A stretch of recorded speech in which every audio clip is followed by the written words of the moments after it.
Olá, meus caros. Sejam muito bem-vindos a mais um episódio do YesCast, o podcast oficial do Instituto de Estudos de Saúde Suplementar.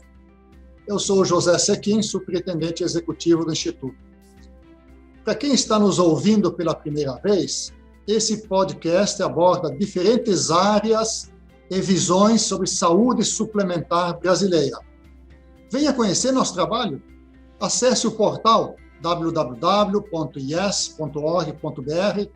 e conheça melhor nossos estudos, textos para discussão, boletins mensais, publicações diversas, notícias, novidades do setor de saúde nacional.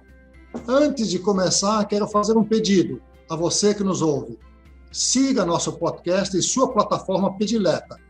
Mas se você preferir pelo YouTube, inscreva-se em nosso canal e fique por dentro dos próximos conteúdos. Dê o seu like, nós gostamos. Nessa primeira série de encontros, estamos debatendo o livro Saúde Suplementar, 20 anos de transformações e desafios em um setor de evolução contínua, uma obra organizada pelo IES, assinada por 24 autores convidados. Você encontra o livro na íntegra, de forma gratuita, no site do IES. Visite-o, baixe-o, leia-o. Gostaríamos até de receber seus comentários. No episódio de hoje, eu tenho enorme satisfação de convidar para essa conversa o Dr. Renato Camargo Couto, presidente do grupo IAG Saúde e cofundador da plataforma Valor Saúde do DRG Brasil. Juntamente com Tânia Moreira Grillo Pedrosa, também presidente do Instituto, ele assina o capítulo Transparência em Saúde e Indicadores de Valor. Seja muito bem-vindo, Renato. Infelizmente, por conta de outros compromissos, a doutora Tânia não pôde estar conosco. Mas ela está muito bem representada por você, Renato. Estamos felizes com sua participação. Eu feliz e honrado, Sequim. É sempre um enorme prazer estar com o IES e estar com você. Muito obrigado. Quando falamos em transparência e valor em saúde, o que é que você enxerga de diferente que tem acontecido nesses últimos 20 anos, de 2000 a 2020? Relembrando, claro, os tópicos que você e a Tânia abordaram no artigo do livro. Renato. A transformação foi num sentido positivo e gigantesca, né? O sistema de saúde brasileiro ele mudou de uma maneira dramática, né? Nós tivemos a felicidade de acompanhar toda essa transformação e temos trabalhado nesse tempo todo com o mesmo propósito e com o mesmo tema, que é exatamente a de entrega de valor em saúde. A palavra valor em saúde é um termo usado mais recentemente, mas que tem mesmo significado de qualidade em saúde, né? Eu gosto muito da definição de qualidade da ISO 9000, onde ele diz o seguinte, olha, para você produzir com qualidade, você tem que entregar algo, serviço ou um produto com eficácia e eficiência máxima. Eficácia máxima é atender às necessidades e expectativas do cliente. Isso hoje em valor vira resultado e experiência. Com o máximo de eficiência, isso vira menor custo. Então, apesar da mudança dos termos que o tempo traz, na verdade, temos trabalhado ao longo desses anos na procura da entrega, na estruturação de sistemas para melhor entrega de valor. Entendemos que não só nós entendemos, né, mas felizmente o mundo também entendeu que esse é um caminho possível para a sustentabilidade do sistema, o que nos faz com que o movimento dessa roda a favor da qualidade da entrega de valor, ela seja cada vez girada numa velocidade maior nesse aqui. É isso aí mesmo. Esse tema trabalhado por você e Tânia é bem técnico. E quem conferir o livro vai perceber que esse capítulo é baseado em uma série de pesquisas e indicadores feitas pela longa existência do IAGS. Mas, para facilitar a vida de quem nos ouve, você já deu uma rápida ideia do que é valor. Como gerar valor em saúde? Como aplicar esse importante conceito na prática? E mais, você poderia falar um pouquinho sobre o índice de valor em saúde que você e a Tânia construíram? A questão de quando a gente vai entregar alguma coisa a alguém, e isso é produzir, a gente tem que ter muito claro quais os objetivos da nossa entrega. E os objetivos centrais da entrega baseada em valor é aquilo que relatei: resultados assistenciais, uma experiência adequada do cliente com o menor custo. Eu prefiro usar a palavra o menor desperdício, porque custo é aquilo que é necessário para se produzir. Exemplo, se eu tenho um paciente que precisa de um desfibrilador interno, não importa quanto ele custa, se é uma evidência A, tem que colocar o desfibrilador interno. Agora, colocá-lo em pacientes que não precisam, isso aí é algo gerenciável e deve ser trabalhado. Então, medicina bem feita, ela geralmente controla desperdício. Então, há uma conciliação entre o desfecho e a sustentabilidade, porque você caminha junto desfecho adequado com controle de desperdício. Então, sabendo o que você quer, que é resultado, experiência e controle de desperdício, daí nasce, ou seja, os objetivos estando claros, nasce a métrica, né? Então, a métrica, ela espelha, ela tem que estar alinhada aos objetivos do sistema de saúde. E o que eu acho interessante, Sequim, que não há nenhuma instituição, nenhuma pessoa, nenhum usuário que queira algo diferente disso, né? Ou seja, todos querem resultado, querem uma boa experiência sem desperdício, que garanta dessa maneira a sustentabilidade do todo, porque não adianta um pedaço estar bem e o outro estar mal. Isso é igual ecossistema, né? Se um vai embora, vai todo mundo embora.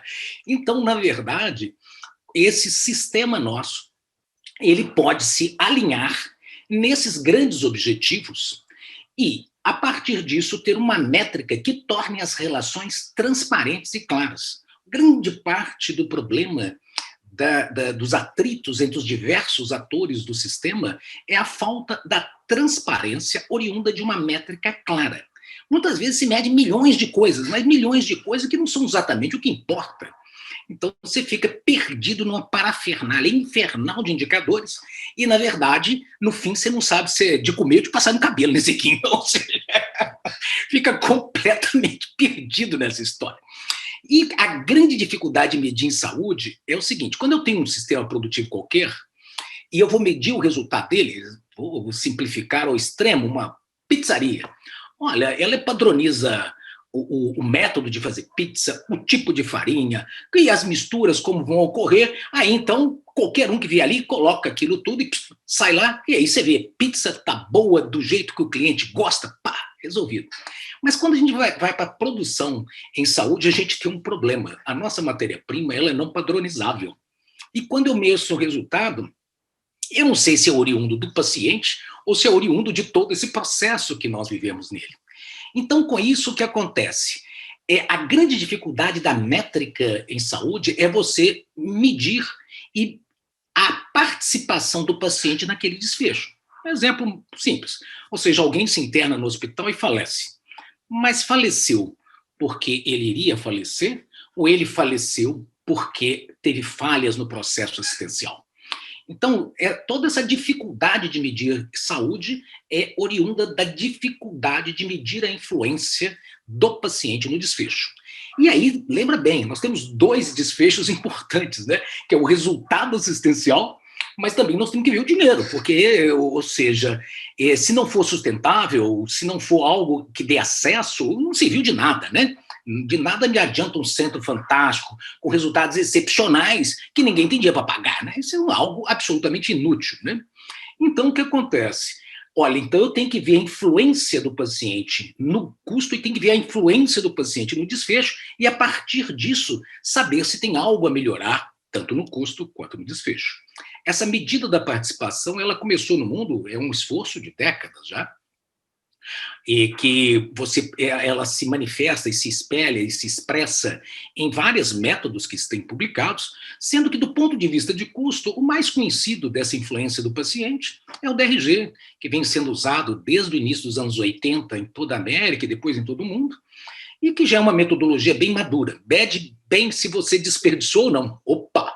Mediu uma dimensão de valor. Mas e a outra dimensão do desfecho?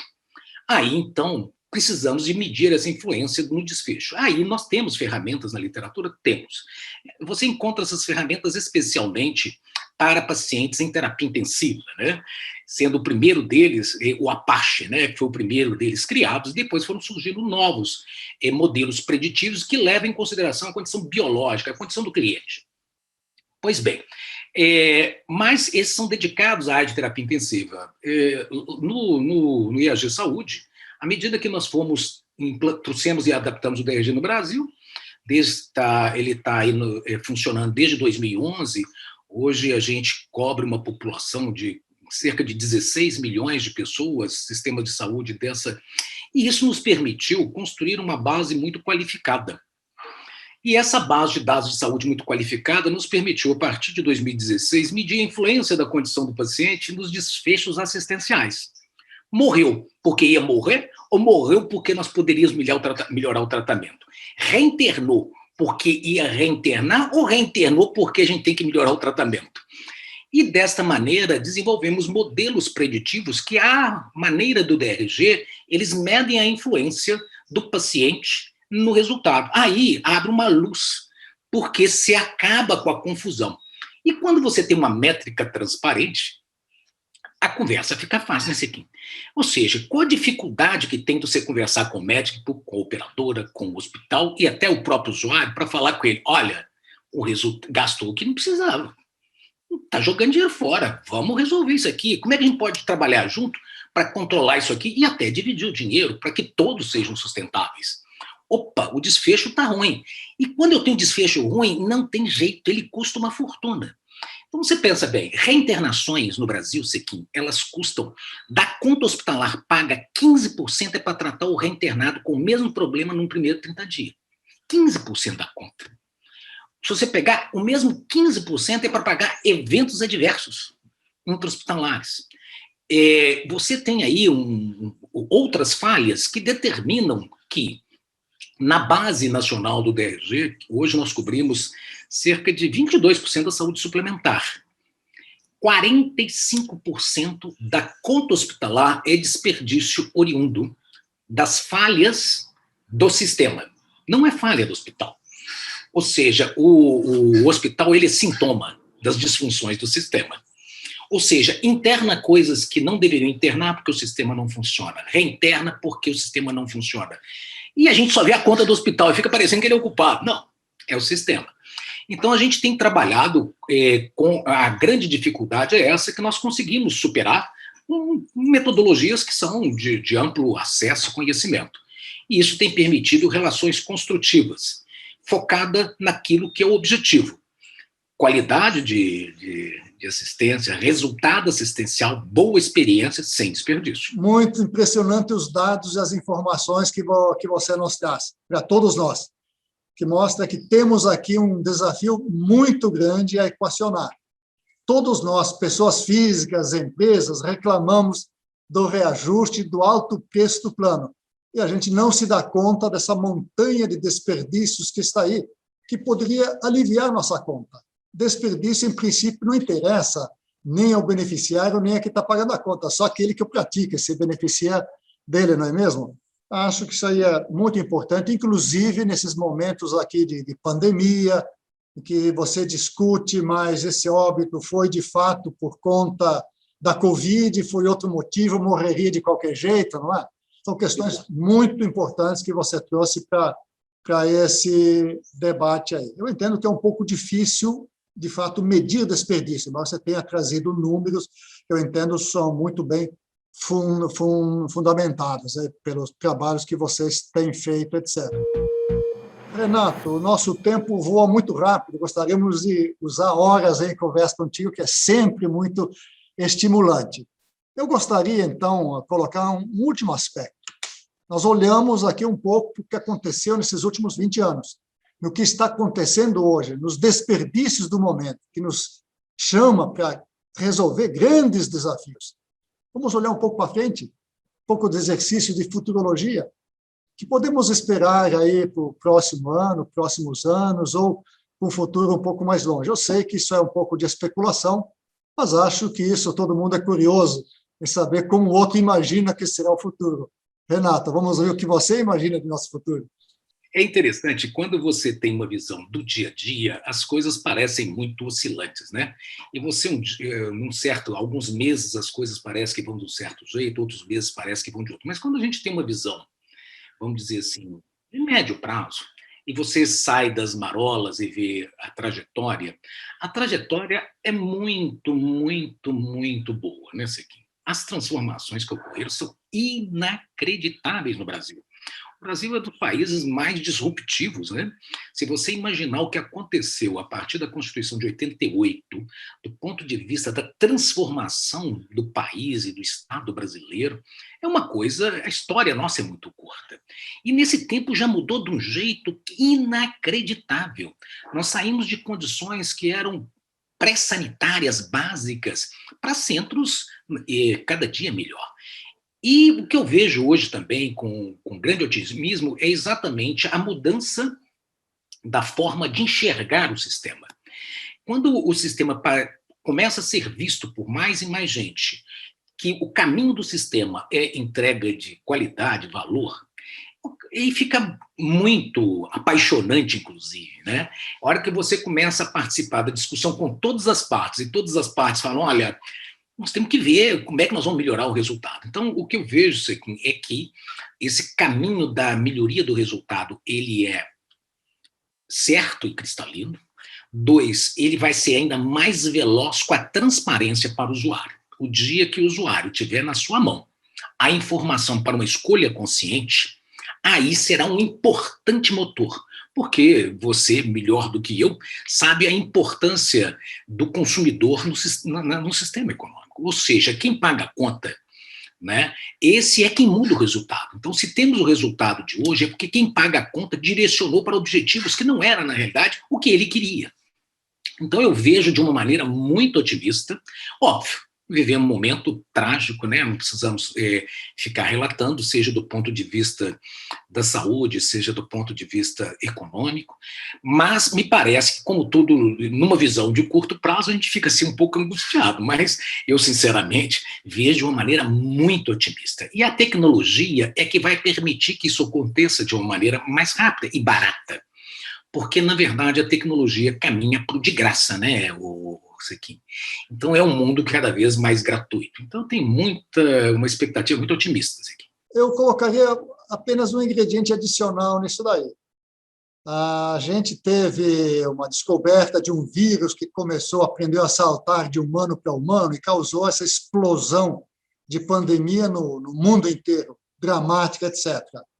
Mas, pela primeira vez na história, se consegue desenvolver uma vacina em 10 meses de trabalho. O menor período anterior era de 4 anos. Ou seja, isso é um avanço que aconteceu nesse período recente. É uma pena que esse avanço ainda não tenha ajudado os médicos e hospitais a acharem um tratamento mais rápido e eficaz de quem se infectou e foi internado. Isso é um desafio difícil, imagino que todo mundo está à busca desse tipo de solução. Renato, aprendi muito com você, eu imagino que quem nos ouve também. Então, eu queria te agradecer especialmente, por ter aceito o convite de escrever o capítulo, você com Tânia, e por essa sua participação e explanação que você nos deu aqui. Nosso muito obrigado, Renato. Eu que agradeço, Sequim. É uma honra estar presente junto ao IES, instituição por quem tenho grande admiração ao longo de todos esses anos. Faz um trabalho inigualável no sistema de saúde brasileiro. Muito obrigado, Renato. E você, ouvinte, que deseja ler não só esse capítulo do Renato, mas o livro inteiro, Saúde Suplementar, 20 anos de transformações e desafios em um setor de evolução contínua na sua totalidade, olha, lembro, ele está disponível no site do IES. Entre, baixe-o, leia-o e nos mande comentários se você os tiver. Esse capítulo do nosso especial vai ficando por aqui. Gostaria de poder esticar muito essa conversa, que foi extraordinariamente interessante para mim, eu imagino que para todos. Não deixe de nos acompanhar nos próximos episódios. Espero por vocês. Esse episódio foi gravado seguindo todos os protocolos de segurança para evitar a contaminação com o Covid-19. YesCast é uma produção da Letra Certa, Inteligência em Comunicação.